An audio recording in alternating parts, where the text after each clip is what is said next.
Hello everyone. तो कैसे हैं सभी लोग। आशा करता हूँ बहुत ही अच्छे होंगे, स्वस्थ होंगे और सुरक्षित होंगे। मेरा नाम है अमित कुमार।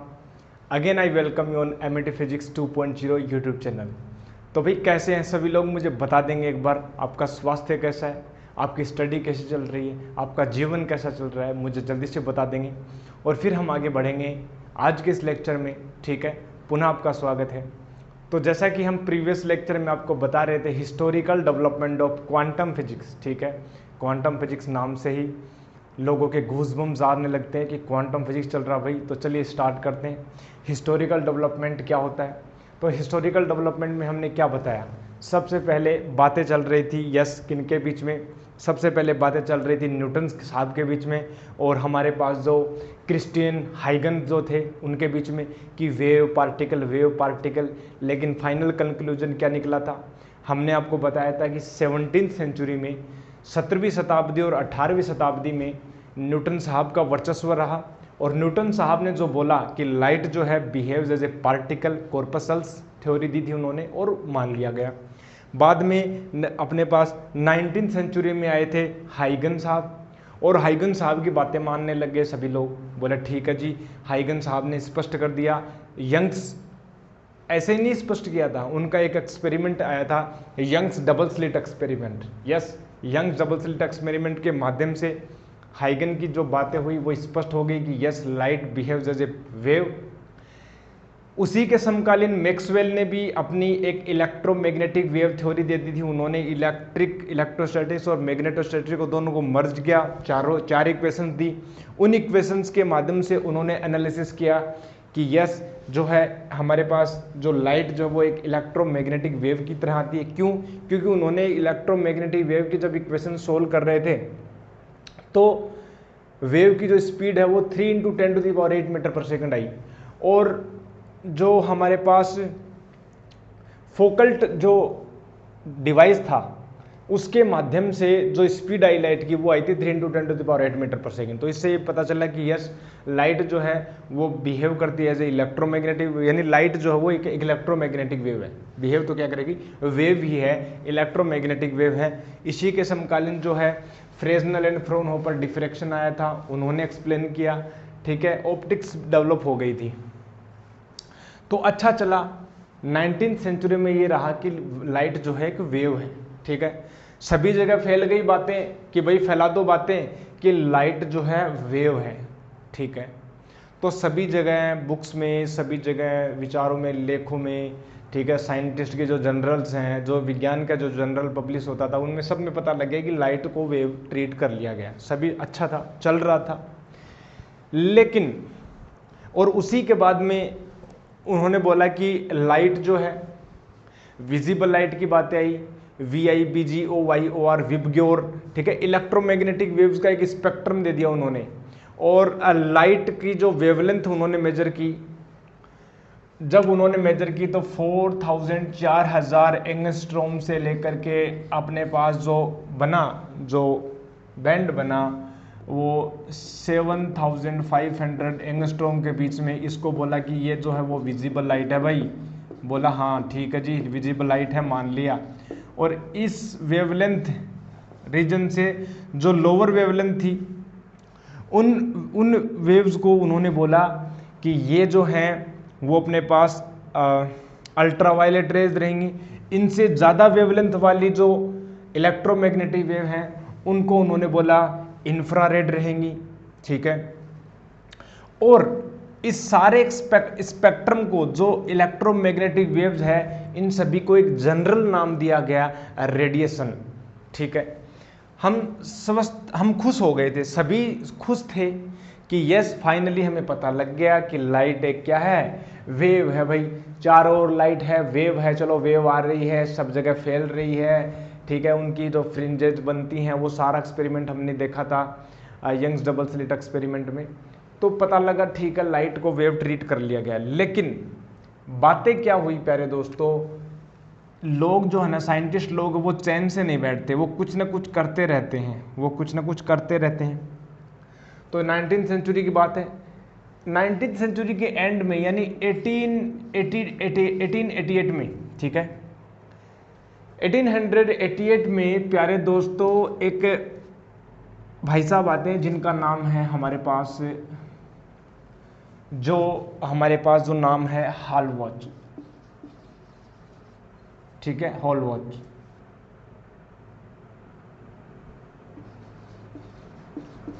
ये जो भाई साहब हैं इन्होंने क्या किया, एक एक्सपेरिमेंट किया। इन्होंने बताया कि देखो देखो मैंने एक एक्सपेरिमेंट किया है, जब किसी मेटल के ऊपर हम अल्ट्रावायलेट रेज को डालते हैं, जब किसी एक मेटल के ऊपर अल्ट्रावायलेट वेव्स को डालते हैं तो इलेक्ट्रॉन इमिट होते हैं। क्या इमिट होते हैं? इलेक्ट्रॉन इमिट होते हैं। इन्होंने वो एक्सपेरिमेंट बताया कि देखो ऐसा ऐसा होता है, हमने ऑब्जर्वेशन किया है, इलेक्ट्रॉन इमिट होते हैं। बोला ठीक है। 1800 इसी के टाइम में लगभग 1891 में थॉम्पसन ने भी बताया यस कि ये जो फिनोमिना होता है भैया, कि जब किसी मेटल के ऊपर जब हम न कि अल्ट्रावायलेट विजिबल लाइट को भी जब आप गिरा दोगे ना, जो हमारी सन से आती हैं अपने पास लाइट, उनसे भी हमारे पास एक पर्टिकुलर विशेष मेटल्स के लिए इलेक्ट्रॉन इमिट होते हैं, ठीक है। और जब इलेक्ट्रॉन इमिट होते हैं, इनको जब एक सर्किट में जोड़ दिया जाए तो वो करंट प्रोड्यूस होती है। तो ये लाइट गिरने के बाद में ये फिनोमिना हो गया, ठीक है। तो लाइट को आज तो हमें पता है कि फोटॉन्स क्या होते हैं, फोटो इफेक्ट क्या होता है। इस एक्सपेरिमेंट को उस समय फोटो इलेक्ट्रिक इफेक्ट बोला गया। इलेक्ट्रॉन्स हैं, फोटो है, तो photo electric effect, electric current generate हुई फोटोन से, मतलब लाइट से। लाइट मतलब फोटोन, तो फोटोन जब पड़े मेटल के ऊपर, इलेक्ट्रॉन निकले और उन इलेक्ट्रॉन्स को बोला फोटो इलेक्ट्रॉन। और इस करंट जो बनी जब हमने सर्किट लगाया तो उसको बोलो फोटो इलेक्ट्रिक करंट या फोटो करंट। लेकिन ये तो हो गया थॉम्सन 1891 में। बाद में प्यारे दोस्तों 1903 में, यानी 20वीं शताब्दी में शुरुआत में, लेनार्ड जो था, लेनार्ड, उसने बोला ऐसा होता है क्या ऐसा। तो लेनार्ड ने बोला कि चलो मैं ट्राई करता हूं, मैं एक्सपेरिमेंट करके देखता हूं ऐसा कुछ होता है क्या। तो उन्होंने एक एक्सपेरिमेंटल सेटअप किया और एक्सपेरिमेंटल सेटअप में इन्होंने डेप्थ में एनालिसिस किया कि यस इलेक्ट्रॉन इमिट होते हैं, और जो इलेक्ट्रॉन इमिट होते हैं उनकी जो काइनेटिक एनर्जी है और कितने नंबर ऑफ इलेक्ट्रॉन्स इमिट होते हैं, ठीक है, दोनों को एनालिसिस किया। किसके रेस्पेक्ट में? जो इंसिडेंट होने वाली जो रेज हैं, इंसिडेंट होने वाली जो रेडिएशन है, उनकी वेवलेंथ के साथ इन्होंने क्या किया? कंपैरिजन किया। उन्होंने देखा कि वेवलेंथ बढ़ाने घटाने से इनकी काइनेटिक एनर्जी में क्या फर्क पड़ता है, इनके नंबर ऑफ जो इमिटेड नंबर ऑफ इलेक्ट्रॉन्स हैं इनकी नंबर्स में क्या फर्क पड़ता है, नंबर बढ़ते हैं घटते हैं, वो सारा इन्होंने एनालिसिस किया, ठीक है प्यारे दोस्तों।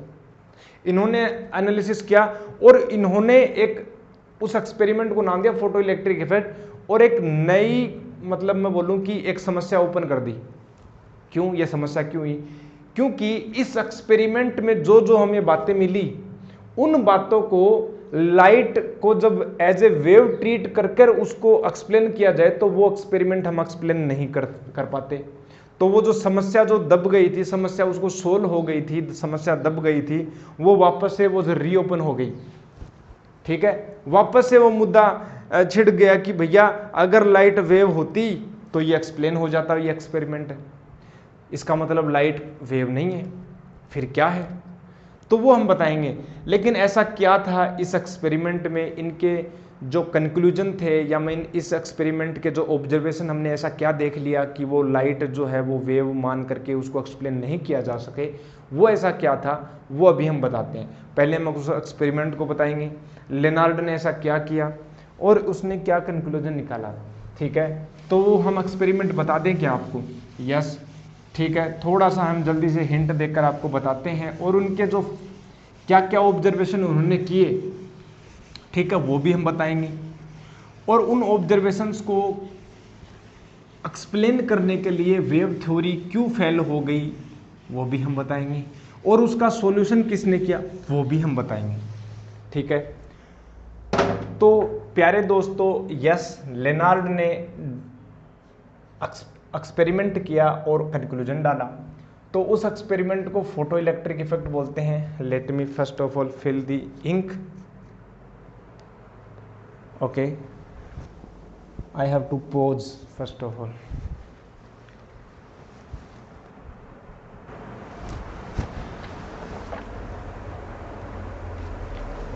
ओके, तो फोटो इलेक्ट्रिक इफेक्ट, उस फिनोमिना को नाम दिया गया फोटो इलेक्ट्रिक इफेक्ट। 12th में भी पढ़ते हैं हम इसको, ठीक है। क्या किया उन्होंने,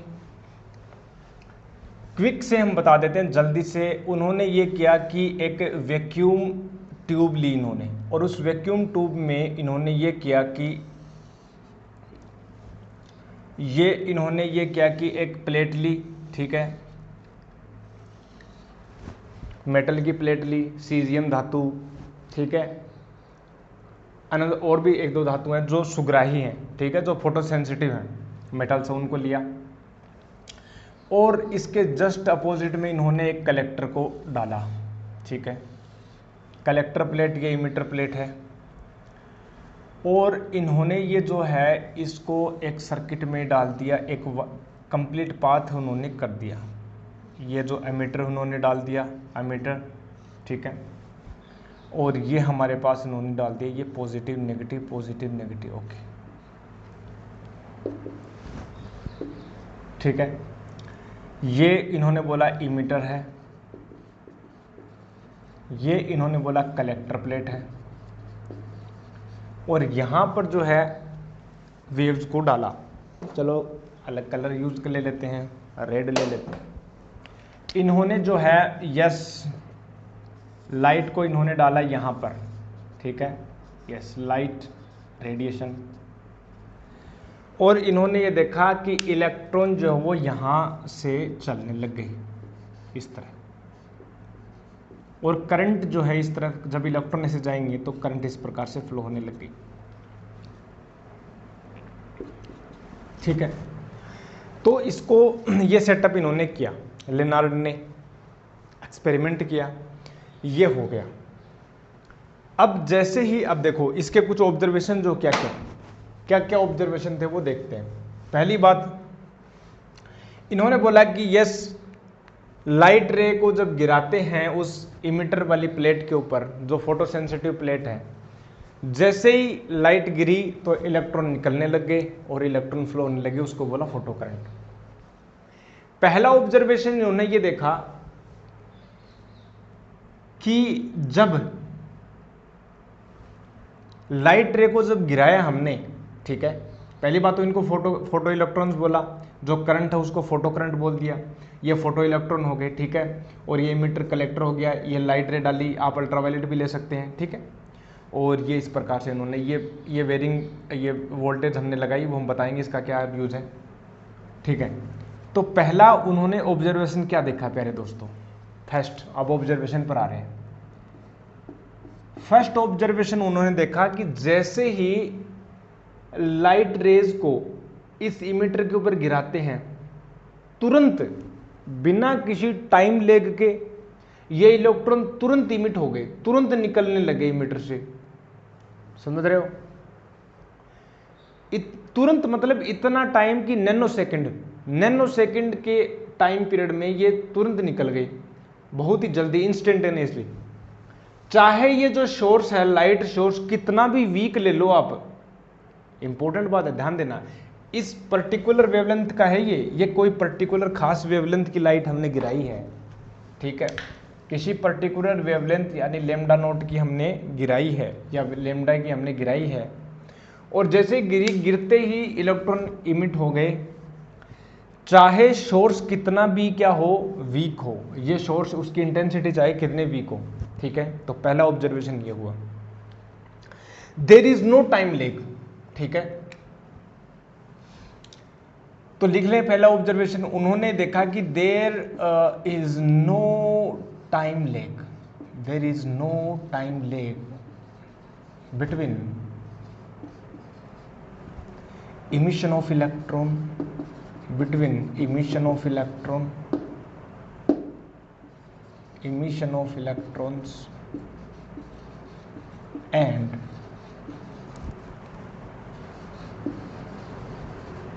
falling of light ray.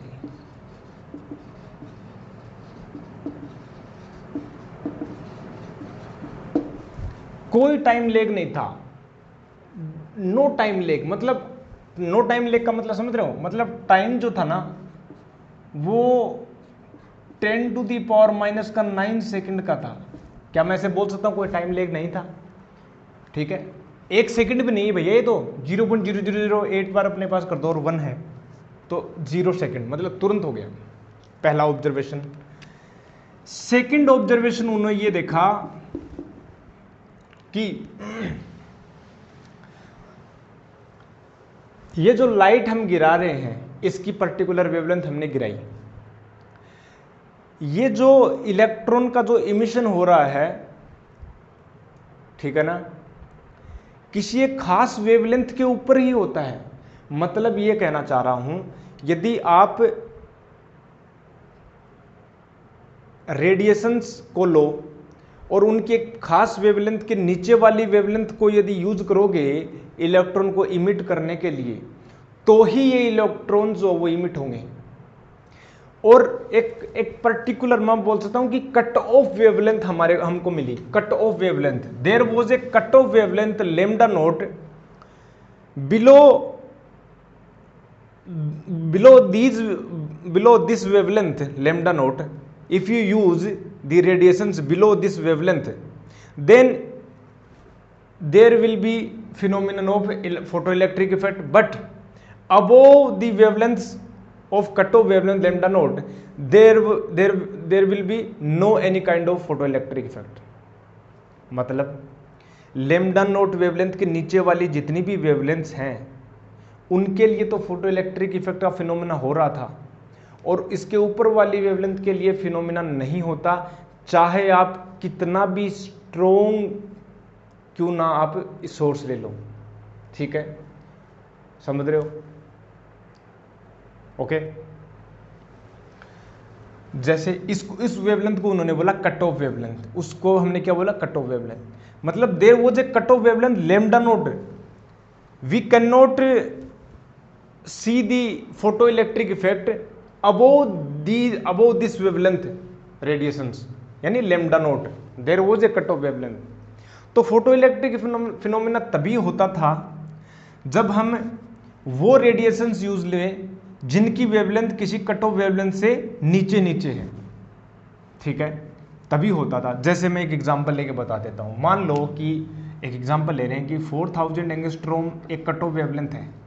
अगर आपने इससे ज़्यादा यानी 5000 की एंगस्ट्रॉम की यदि आपने वेवलेंथ ले ली ना, तो ये फोटो इलेक्ट्रिक इफेक्ट नहीं होगा, चाहे आप कितनी भी इंटेंसिटी बढ़ा दो, चाहे कितना भी स्ट्रॉन्ग आप सोर्स ले लो। लेकिन इसके नीचे वाली आपने लोगे तो हो जाएगा। ठीक है, 3000 लोगे तो भी हो जाएगा, चाहे कितना ही वीक सोर्स लो, कितना भी वीक सोर्स लो। अब देखो, ठीक है, तो इसको लिखना, इसको सेकेंड ऑब्जर्वेशन को।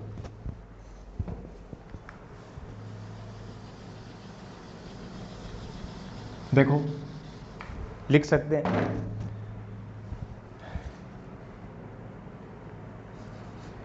We observe the photoelectric effect, we observe the photoelectric effect,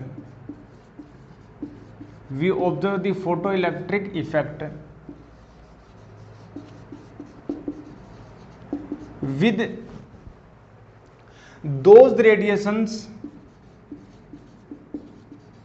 with those radiations which have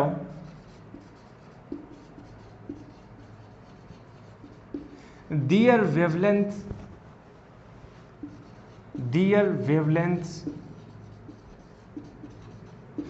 below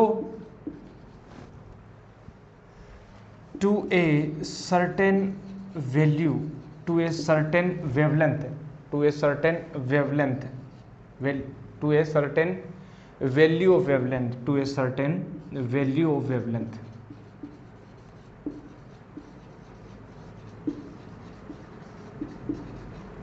And that is called cut off wavelength, and that is called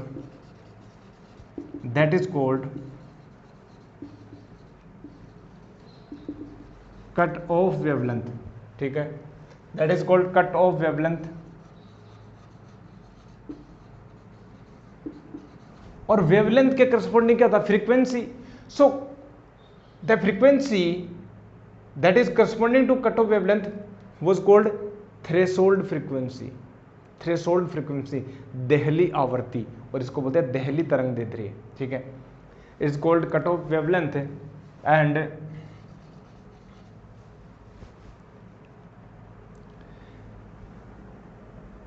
frequency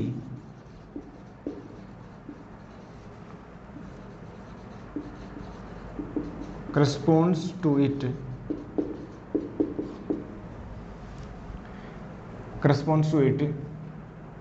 is called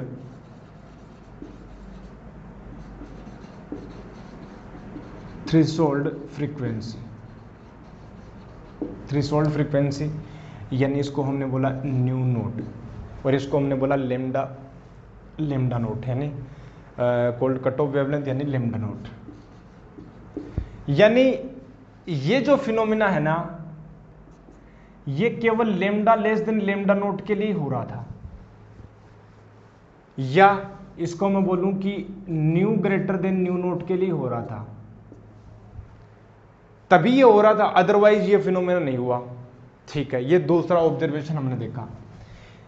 ये observation बता रहे हैं, अभी fact बता रहे हैं जो Lennard ने ऑब्जर्व किया फोटो इलेक्ट्रिक इफेक्ट में. ठीक है, ओके. तीसरा ऑब्जर्वेशन उन्होंने क्या देखा? अच्छा, ये ऑब्जर्वेशन उन्होंने देखा कि lambda less than lambda note के लिए क्या हो रहा था? फोटो इलेक्ट्रिक इफेक्ट मिल रहा था. उससे ज्यादा यदि आप वेवलेंथ रखोगे तो नहीं मिलेगा. whatever kind of intense source if you use. ठीक है, however intense source you use. ठीक है, so we observe the photoelectric effect with the those radiations which have their wavelength, ठीक है, below certain value of wavelength, and that is called cut off wavelength. Frequency is called threshold frequency. however intense you use, ठीक है, whatever intense source you use, कितना भी intensity का source use में ले लो, lambda less than lambda note के लिए नहीं मिलेगा आपको ऑब्जर्वेशन, फोटो इलेक्ट्रिक इफेक्ट का फिनोमेना नहीं मिलेगा. आप ये सोच रहे हो कि मैं लेमडा नोट से नीचे वाली वेवलेंथ ले लूं और मैं इंटेंसिटी बढ़ा दूं, नहीं हो रहा था. यही तो इंपॉर्टेंट बात है जिसको एक्सप्लेन नहीं कर पाया वेव नेचर. बताते हैं अभी उसको, उसके ऊपर आएंगे अभी. ठीक है, ये हो गया. आप इसमें ऐड भी कर सकते हैं, चाहे however intense source we use. ये दूसरी बात हो गई. थर्ड ऑब्जर्वेशन उन्होंने क्या देखा?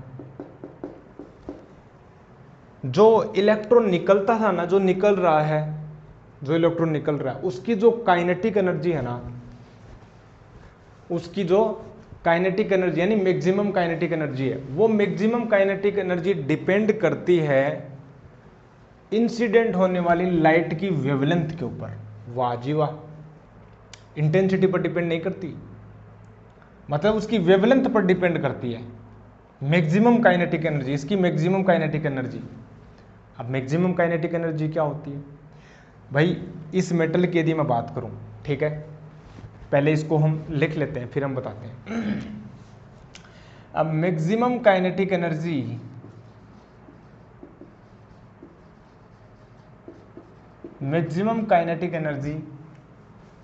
ठीक है, ऑफ इमिटेड इलेक्ट्रॉन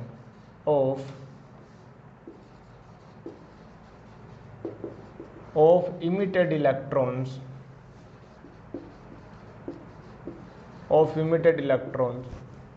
ठीक है, only depend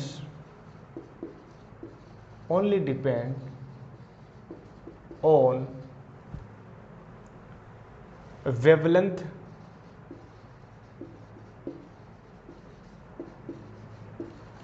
wavelength of incident wave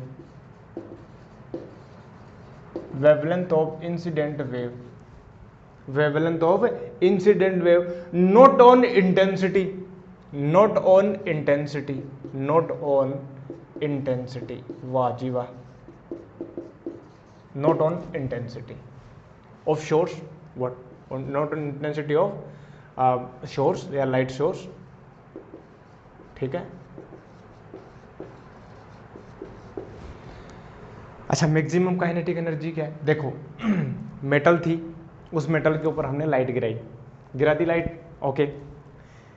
अब जितने भी इलेक्ट्रॉन निकल रहे हैं सभी के सभी ऐसा थोड़ा ना, अच्छा दूसरी बात मैं एक और बात बता देता हूँ, जैसे हमने लाइट गिराई उस मेटल के ऊपर, ठीक है, जैसे मेटल के ऊपर हमने लाइट गिराई, तो जो इलेक्ट्रॉन है जो उसके अंदर बाउंडेड है, फ्री है, मैं मानता हूँ, जो फ्री इलेक्ट्रॉन्स वो बाहर आते हैं, पहले वो वही बाहर आएंगे सरफेस के ऊपर, जो बाहरी आउटर मोस्ट ऑर्बिट्स के जो इलेक्ट्रॉन जो लूजली बाउंडेड है, जो ऑलमोस्ट फ्रीली घूम रहे हैं उस सरफेस में, उस मेटल की सरफेस में, तो जो सरफेस का जो पोटेंशियल है उसको ओवरकम करने के लिए जो मिनिमम एनर्जी चाहिए, that is called work function of that metal, ठीक है। हर एक मेटल का अलग अलग होता है वर्क फंक्शन।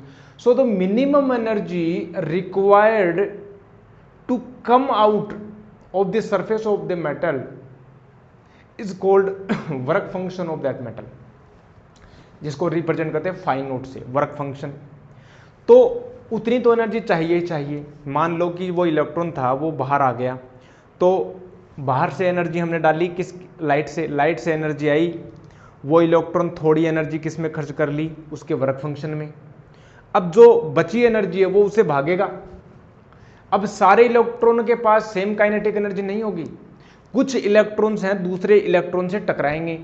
आयन्स होते हैं मेटल के अंदर, आयन होते हैं ना, आयन होते हैं, जब इलेक्ट्रॉन बाहर निकलेगा तो जो पॉजिटिव चार्ज ज़्यादा हो जाएगा तो वो आयन होगा, तो आयनों के अट्रैक्शन से हर एक इलेक्ट्रॉन की काइनेटिक एनर्जी अलग अलग होगी, ठीक है। कोई कोलिजन करेगा, कोई अनदर इलेक्ट्रॉन से कोलिजन करेगा तो उसमें एनर्जी थोड़ी वेस्ट कर दी। तो काइनेटिक एनर्जी सभी इलेक्ट्रॉन की सेम नहीं होती। मैं उस इलेक्ट्रॉन की बात कर रहा हूं जो कोई अनदर कोलिजन नहीं कर रहा, कोई अनदर जो अट्रैक्शन है, रिपल्सन कोई फील नहीं कर रहा, वो डायरेक्ट आ रहा है उसके ऊपर। जैसे लाइट गिरी, उसने एक मिनिमम जो अमाउंट ऑफ वर्क फंक्शन है वो लिया, थोड़ी एनर्जी उसने बाहर आने के लिए खर्च की, बाकी जो एनर्जी है वो मैक्सिमम काइनेटिक एनर्जी है। जो बाकी जो एनर्जी है वो अनदर में किसी में खर्च नहीं कर रहा, न तो कोई कोलिजन कर रहा है, न कोई आयनों के कारण जो पोटेंशियल है उसको ओवरकम करने में लग रहा है, बस उसका जो सरफेस का जो पोटेंशियल है उसको ओवरकम करने के लिए, तो उसको बोलते हैं वर्क फंक्शन। तो वर्क फंक्शन क्या होता है, द मिनिमम एनर्जी रिक्वायर्ड, ठीक है, लिख ले। वर्क फंक्शन क्या होता है, लिख लेना। Work function the minimum energy required, the minimum, ठीक है, द मिनिमम एनर्जी रिक्वायर्ड, ठीक है,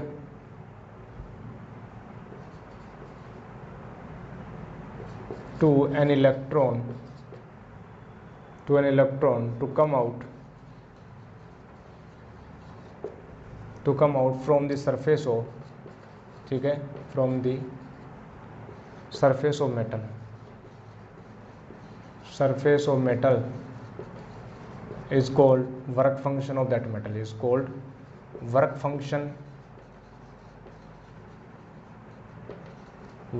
of that metal, that is called fine note.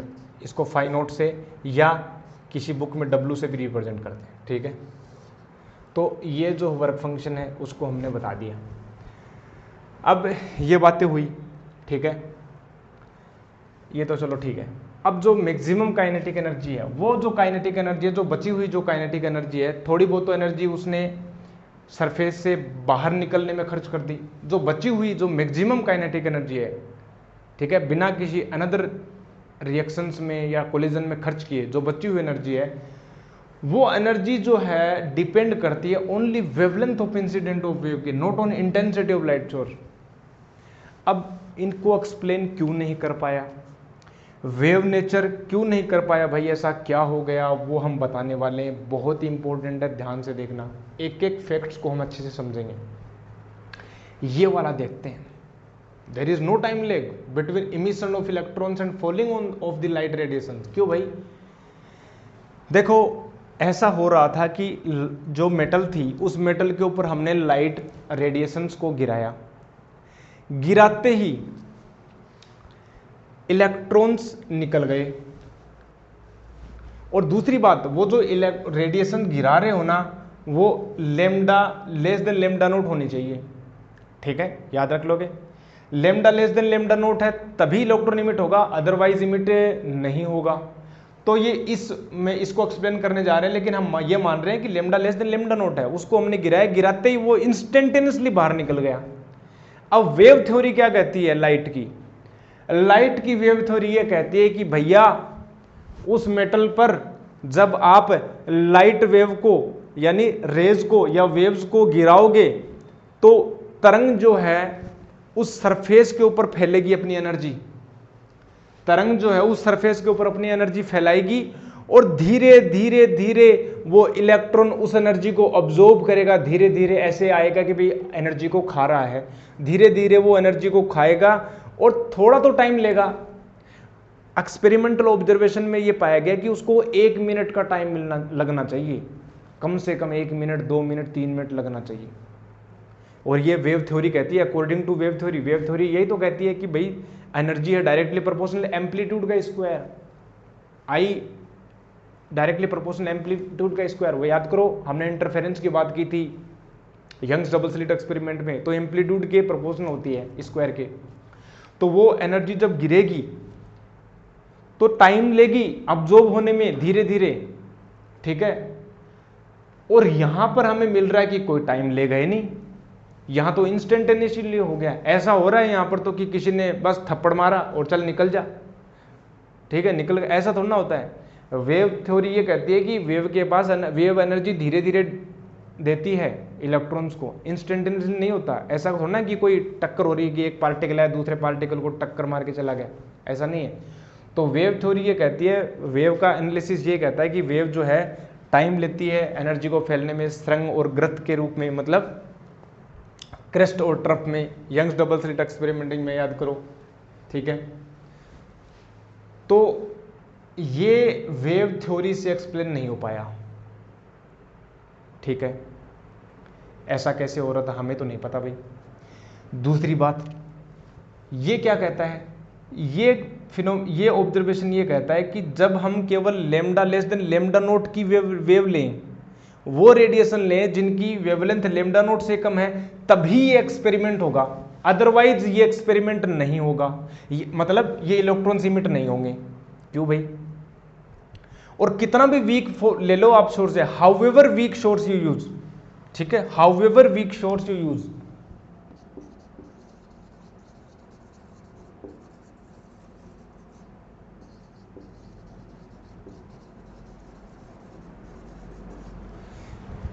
Lambda less than lambda note के लिए ही ये फिनोमिना होगा कि इलेक्ट्रॉन इमिट होंगे, चाहे आप कितना भी वीक, कितना भी स्ट्रोंग, ठीक है, कितना भी स्ट्रोंग सोर्स ले लो, स्ट्रोंग है, कितना भी स्ट्रोंग ले लो,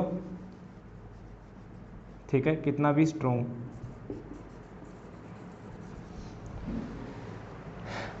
वेव थ्योरी क्या कहती है? देखो वेव थ्योरी ये कहती है कि यहां पर तो वेवलेंथ का कोई मैटर नहीं होना चाहिए। वेव थ्योरी के अकॉर्डिंग को हर एक वेवलेंथ एनर्जी रखती है। हर एक वेव जो है जिसकी कोई वेवलेंथ होती है उसके पास एनर्जी होती है। तो ऐसा तो मुद्दा होना ही नहीं चाहिए कि lambda less than lambda note के लिए हो। कोई भी वेवलेंथ की एनर्जी आप गिरा दो, कोई भी वेवलेंथ की रेडिएशन आप इसके ऊपर गिरा दो, हाँ टाइम भले ही लग सकता है। आपने अगर यदि आपने वीक सोर्स ले लिया तो थोड़ा टाइम लेगा, लेकिन इलेक्ट्रॉन इमिट हो जाएगा। लेकिन हमने ये देखा कि भैया lambda greater than lambda note आपने जब यूज करोगे ना, और आप कितना भी स्ट्रोंग सोर्स यूज कर लो, कितनी भी इंटेंसिटी बढ़ा दो, ये इलेक्ट्रॉन नहीं इमिट हुआ। हमने ये ऑब्जर्वेशन किया। और वेव थ्योरी ये कहती है ऐसा हो ही नहीं सकता। वेव थ्योरी के अकॉर्डिंग कोई भी वेवलेंथ की आप वेव डालो, कोई भी वेवलेंथ की रेडिएशन यदि आप इमिटर के ऊपर डालो, टाइम भले ही लग जाएगा 5 मिनट, 10 मिनट, आधा घंटा, 1 घंटा, लेकिन इलेक्ट्रॉन इमिट होगा, क्योंकि इलेक्ट्रॉन क्या कहता है कि एनर्जी आने दो आने दो, एक टाइम ऐसा आएगी एनर्जी ऑब्जॉर्ब कर निकल जाएगा। लेकिन हमने देखा नहीं हुआ, इसके अपोजिट हुआ कि lambda less than lambda note के लिए हमने कोई भी वेवलेंथ गिराई, कोई भी वेवलेंथ की वेव हमने गिराई, चाहे उसकी एनर्जी चाहे उसकी इंटेंसिटी बहुत कम हो, बहुत ही वीक सोर्स हो। इंटेंसिटी मतलब यहाँ पर कितना इंटेंस है, उसके पास एनर्जी कितनी है। इंटेंसिटी का मतलब क्या होता है, energy per unit area per unit time, ठीक है। तो वेव के पास एनर्जी होती है ना, ये तो समझते हो ना, एनर्जी होती है। वो फ्रिंजेस हमने देखी थी, चमक आती थी ब्राइट, ठीक है, एनर्जी होती है। वो लाइट एनर्जी तो है, इसी के कारण तो हम देख पा रहे हैं, ठीक है। लाइट का यूज़ आज तो हमें पता है कि फ़ैन रोटेट करने में सब कुछ करते हैं। सोलर एनर्जी आपने सुना होगा, तो वो बात है। तो ये बात हो गई। हमने ये देखा कि lambda less than lambda note के लिए जो है आप कितना भी वीक सोर्स ले लो, लेकिन ये इमिशन हो जाएगा। अब वेव थ्योरी यहाँ भी एक्सप्लेन नहीं कर पाई। तीसरा फिनोमेना देखो, तीसरा फिनोमेना कहता है maximum kinetic energy of emitted electron only depends on wavelength of incident wave. Wavelength के ऊपर डिपेंड करती है, not on intensity of light source. जबकि वेव थ्योरी ये कहती है कि भैया जैसे जैसे आप इंटेंसिटी बढ़ाओगे तो एनर्जी बढ़नी चाहिए। काइनेटिक एनर्जी जो इलेक्ट्रॉन इमिट हो रहा है, यदि आपने इंटेंसिटी बढ़ा दी वेव की, जो फॉल करवा रहे हो, जो वेव जो है उसकी इंटेंसिटी यदि आपने बढ़ा दी ना, तो काइनेटिक एनर्जी या मैक्सिमम काइनेटिक एनर्जी बढ़नी चाहिए। लेकिन हमने ये देखा कि lambda less than lambda note के लिए या lambda greater than lambda note के लिए चाहे आप कितनी भी इंटेंसिटी बढ़ा दो, काइनेटिक एनर्जी नहीं बढ़ती, नहीं बढ़ती, ठीक है। इंटेंसिटी बढ़ा दो चाहे काइनेटिक एनर्जी नहीं बढ़ी। हमने ये देखा जब इलेक्ट्रॉन इमिट हो रहे थे तो हमने क्या देखा कि वेव जो है, जो हम गिरा रहे हैं, उनकी इंटेंसिटी बढ़ा दो। इंटेंसिटी बढ़ाने से जो इंडिविजुअल जो इलेक्ट्रॉन, उसकी मैक्सिमम काइनेटिक एनर्जी में कोई भी फर्क नहीं पड़ा। जबकि वेव थ्योरी ये कहती है जैसे ही आप इंटेंसिटी बढ़ाओगे तो एनर्जी मिलेगी, ज़्यादा एनर्जी मिलेगी तो इलेक्ट्रॉन इमिट होगा, इलेक्ट्रॉन की जो काइनेटिक एनर्जी है वो ज़्यादा होगी। लेकिन हमने देखा ये तीनों ऑब्जर्वेशन जो है, तीनों फैक्ट जो हैं इस एक्सपेरिमेंट से, these could not be explained by wave theory of light, and that is the major failure of wave theory. यहाँ पर डाउट होने लगा कि भैया अब किसकी माने, ठीक है। ये 1902 का एक्सपेरिमेंट है, लेनार्ड का, 1902, ठीक है। ये अपने पास है 1902 का लेनार्ड भाई साहब का एक्सपेरिमेंट है ये। अब किसकी बात माने, वेव की बात माने। वेव तो फेल हो गई। तब लोगों ने सोचा कि न्यूटन भाई साहब की सुनते हैं ना, तब ये सोचा जाने लगा कि क्या पता पार्टिकल थ्योरी हो, क्या पता पार्टिकल से हो। तब समझाने के लिए बहुत लोग आए, लेकिन सबसे मेजर रोल रहा, जिसको बाद में नोबेल प्राइज़ में मिला, हमारे जो साहब हैं आइंस्टाइन साहब आए 1905 में। उन्होंने बोला कि कंफ्यूज मत हो, मैं हूं ना। बोलो क्या? उन्होंने बोला कि देखो मेरे पास इन सब का सॉल्यूशन है। कैसे? आइंस्टाइन आए, एक मिसाल बनकर आए, एक रोशनी बनकर आए, ठीक है। लोगों के मन में अंधेरा हो रहा था और वो रोशनी बनकर आए। आइंस्टाइन साहब आए, क्या बोले? देखो, आइंस्टीन साहब आए, आइंस्टीन की फोटो इलेक्ट्रिक इक्वेशन आती है, ठीक है, वो आए। आइंस्टीन साहब आए, उन्होंने ये बोला देखो, यदि आप लाइट को ऐसा ट्रीट करो, कैसा, जो मैं बताने जा रहा हूँ ऐसा ट्रीट करो, तो इन तीनों को आप एक्सप्लेन कर पाओगे। उन्होंने बोला जल्दी बताओ, जल्दी बताओ, we can not wait, what do you have in that, in your theory. तो आइंस्टाइन साहब ने बोला कि लाइट को जो है, ठीक है, एक छोटे छोटे पैकेट्स के रूप में मानो, पैकेट्स, छोटे छोटे पैकेट, ठीक है, वो एनर्जी के पैकेट। उन्होंने बोला आप कहना क्या चाहते हो, पैकेट मतलब क्या? उन्होंने बोला एक तरह से आप जो है वो पार्टिकल समझ लो। बोले कि पार्टिकल, बोलो क्या नाम है पार्टिकल, क्या को वो कॉर्पसल्स है? बोलो नहीं, इसको फोटोन बोलो आप, ठीक है, फोटो मतलब लाइट बोला जाता था। तो आइंस्टाइन ने लाइट को छोटे छोटे एनर्जी के पैकेट में बोला कि लाइट जो वो छोटे छोटे एनर्जी का पैकेट है। छोटे छोटे एनर्जी के क्या है, पैकेट है।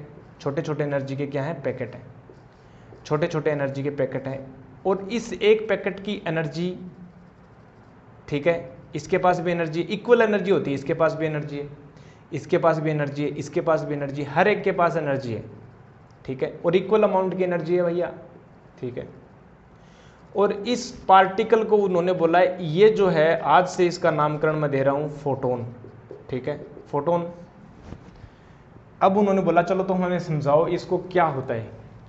उन्होंने बोला सिंपल है, लाइट वेव हटाओ, लाइट वेव होती है उसको हटाओ, लाइट को एज ए फोटोन्स, छोटे छोटे बंडल जो है एनर्जी के, उसकी तरह ट्रीट करो।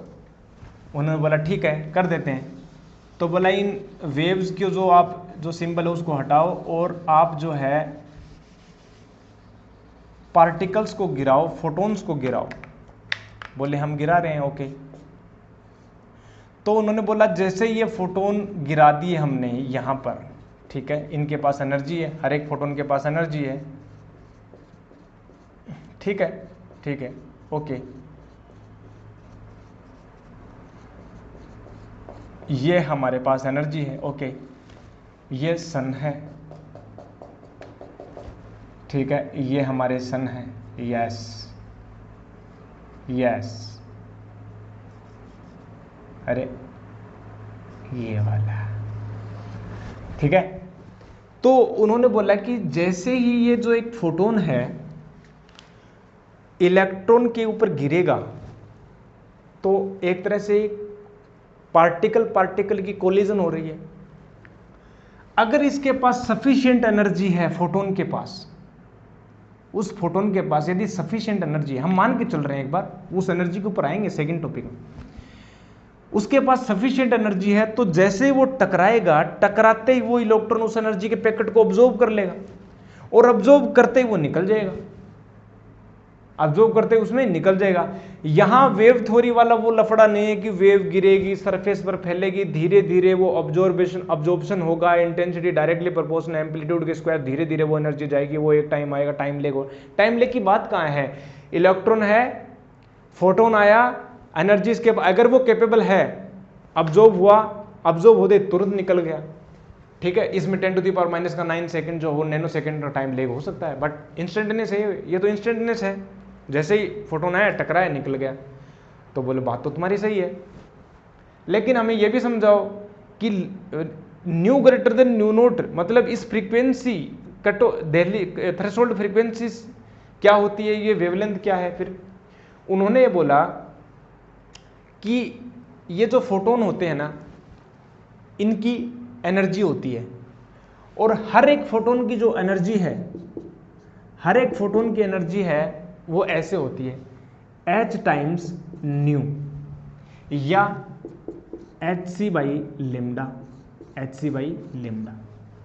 उन्होंने बोला अच्छा कैसे, h क्या है, ये h है प्लैंक कांस्टेंट। प्लैंक साहब की थ्योरी आ गई थी, मैक्स प्लैंक की क्वांटम थ्योरी आ गई थी, क्वांटम फिजिक्स का डेवलपमेंट में बहुत बड़ा योगदान है। God of quantum physics, who is the god of quantum physics, that is Max Planck. Planck quantum theory पढ़ेंगे हम।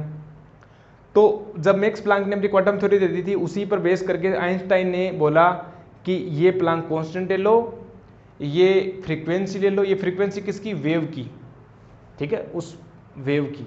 अब देख लो कंफ्यूजन आ रही होगी आपको कि आप तो एक साइड में तो आप वेव की वेवलेंथ ले रहे हो, एक साइड में इसको पार्टिकल बोल रहे हो, यही तो बात है। आगे हम बताएंगे कि लाइट जो है पार्टिकल की तरह भी बिहेव करती है, वेव की तरह बिहेव भी करती है, ठीक है। तो अभी के लिए थोड़ा सा डाउट होगा, I accept, but we have to focus here that energy जो हो h इंटू न्यू होती है, इसको याद करना, hc बाई लेमडा। उन्होंने बोला चलो ठीक है, लेकिन ये तो समझाओ हमें ये क्या है। उन्होंने बोला कि फोटोन की एनर्जी, ये बोला हमने, और मिनिमम एनर्जी जो रिक्वायर्ड है उसको क्या बोला था, वर्क फंक्शन फाई नोट, ठीक है। तो वर्क फंक्शन जो है यानी h न्यू नोट है, या मैं बोलूँ hc बाई लेमडा नोट है, ठीक है, hc/λ0 है। अगर उस फोटोन की एनर्जी लेस देन हुई फाई नोट से, यानी E की जो एनर्जी E जो है वो लेस देन हुई ना फाई नोट से, मतलब क्या हो गया, यानी hc/λ लेस देन हुई hc/λ0 से, यानी λ/λ0 से मैं मल्टीप्लाई कर दूं, यानी यहां से λ0 लेस देन λ, ठीक है ना, यही तो होगा।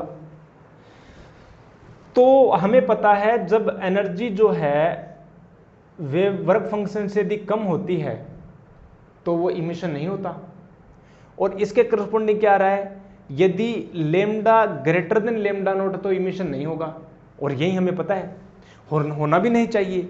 ये कब होता है, लेमडा लेस देन λ0 के लिए, ठीक है। तो अगर इमिशन होगा कब, इमिशन तब होगा जब E greater than phi naught हो।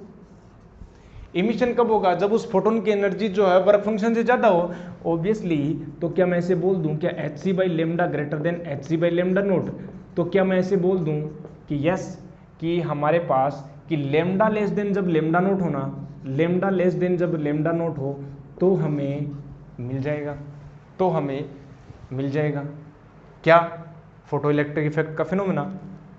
तो ये प्रूफ हो गया, सब खुश हो गए, मिठाइयाँ बांटो, बधाइयाँ दो। देखो आइंस्टाइन साहब अपनी थ्योरी लेके आए हैं फोटो इलेक्ट्रिक इफेक्ट की, सब खुश हो गए, वाह वाह आइंस्टाइन साहब। और कमेटी उठाई गई और बोले नोबेल प्राइज लाओ, गले में लटका दो इसके, गले में लटका दो इसके नोबेल प्राइज। इतनी बड़ी थ्योरी उस टाइम की, डिबेट चल रही थी लोगों की कि लाइट है क्या, तो उन्होंने पार्टिकल। अच्छा थर्ड क्या है, थर्ड देखो, थर्ड का कैसे एक्सप्लेन किया प्यारे दोस्तों, देखो थर्ड का एक्सप्लेन अभी बता देते हैं।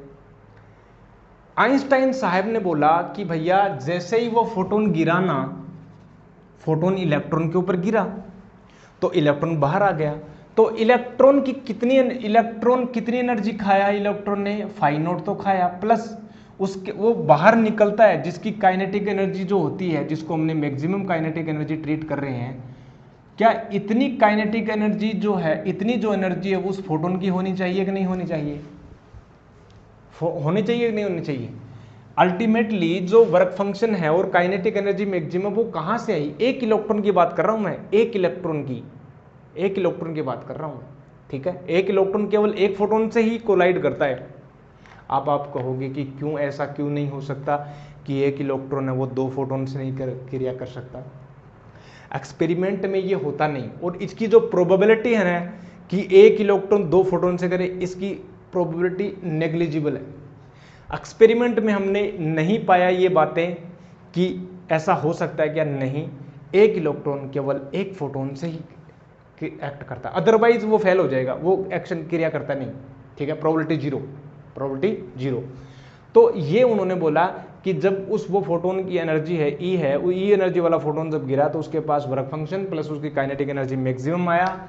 और यहाँ से यदि मैं काइनेटिक एनर्जी मैक्सिमम की बातें करूँ ना, यदि यहाँ से मैं काइनेटिक एनर्जी मैक्सिमम की बातें करूँ तो देखो जरा प्यारे दोस्तों कि यहाँ से ई की वैल्यू रख दो hc/λ minus h phi note, ये तो फिक्स होता है किसी मेटल के लिए, किसी मेटल के लिए तो कांस्टेंट है। अब यहाँ देखो कि काइनेटिक एनर्जी मैक्सिमम जो वो लेमडा पर डिपेंड कर रही है कि नहीं कर रही, क्या लेमडा पर डिपेंड कर रही है, बिल्कुल कर रही है सर, इसीलिए हमने लिखा ओनली डिपेंड्स ऑन वेवलेंथ। तीनों एक्सपेरिमेंट्स के जो तीनों जो फैक्ट्स थे उनको समझा दिया आइंस्टाइन साहब ने। हमने इनको बुलाया, बैठाया, खाना खिलाया और नोबेल प्राइज़ को पहनाया, और हम खुश हो गए कि वास्तव में। और यहीं इसी से एक मेजर है आइंस्टाइन का जो रोल है ना, रिलेटिविटी में तो आता ही है और इसमें तो मेजर रोल है। इसी से हालांकि हमें पता है जो ज़्यादातर लोग जो E=mc² की इक्वेशन से जानते हैं, लेकिन इसे जानना चाहिए, ये बहुत बड़ा रोल था उनका उस समय। तो अब पता चला कि यस, लाइट जो वो पार्टिकल होती है, और उस लाइट के एक पार्टिकल को हम बोलते हैं फोटोन, क्वांटा नाम दिया था, एनर्जी के पैकेट को बोला था क्वांटा, और उस क्वांटा को फोटोन, क्वांटा मतलब एक क्वांटिटी, एक मिनिमम वैल्यू क्वांटा, उस क्वांटा को फोटोन नाम दे दिया लाइट के केस में। और हमने एक्सप्लेन कर दिया और हम खुश हो गए, ठीक है, काइनेटिक एनर्जी मैक्सिमम। और ये अपने पास और भी बहुत सारे एक्सपेरिमेंट्स हुए बाद में, जिसमें यदि हम लाइट को फोटोन मान लें तो वो एक्सप्लेन हो जाते हैं, pair production, pair annihilation, Compton effect, ठीक है। तो आगे हम बताएंगे कि क्या डिबेट का क्या हुआ।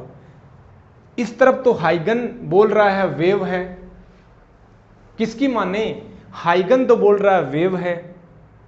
वेव मानकर तो उन्होंने यंग्स डबल स्लिट एक्सपेरिमेंट को सोल्व किया, यंग्स डबल स्लिट एक्सपेरिमेंट को प्रूव किया, यंग्स डबल स्लिट एक्सपेरिमेंट को उन्होंने एक्सप्लेन किया वेव थ्योरी से।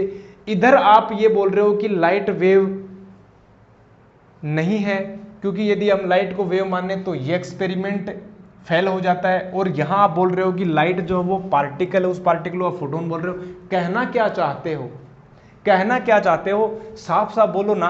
क्या ऐसा होता है क्या, ये जो लाइट जो वो हर एक्सपेरिमेंट में अलग अलग बिहेव करती है, कि यंग्स डबल स्लिट एक्सपेरिमेंट में लाइट वेव बन जाती है, फोटो इलेक्ट्रिक इफेक्ट में लाइट पार्टिकल बन जाती है। हाँ, क्या बोलना चाहते हो, रिफ्लेक्शन और रिफ्रैक्शन में लाइट वेव बन जाती है, कॉम्पटन इफेक्ट में लाइट पार्टिकल बन जाती है। ये डिबेट का मुद्दा, सॉल्यूशन है क्या? आप में भी क्यूरियोसिटी जागी ना, और हम यही चाहते हैं कि आपकी जिज्ञासा जो है वो शांत ना हो, आप ये पता करें कि वास्तव में लाइट है क्या। लाइट पार्टिकल है, लाइट वेव है, क्या है? तो आपकी जो जिज्ञासा है उसको शांत करेंगे, जरूर करेंगे, लेकिन वो आज इस लेक्चर में नहीं करेंगे। उसके लिए हम कल नेक्स्ट लेक्चर डालेंगे और फिर हम उसमें बताएंगे कि वास्तव में मुद्दा है क्या, प्रॉब्लम, समस्या कहाँ अटकी है, लाइट वेव है, पार्टिकल है, या दोनों है। देखते हैं, ठीक है, नेक्स्ट लेक्चर में। तब तक के लिए क्या करना है, stay healthy, stay happy, keep taking healthy food. I will meet you next lecture. Thank you very much.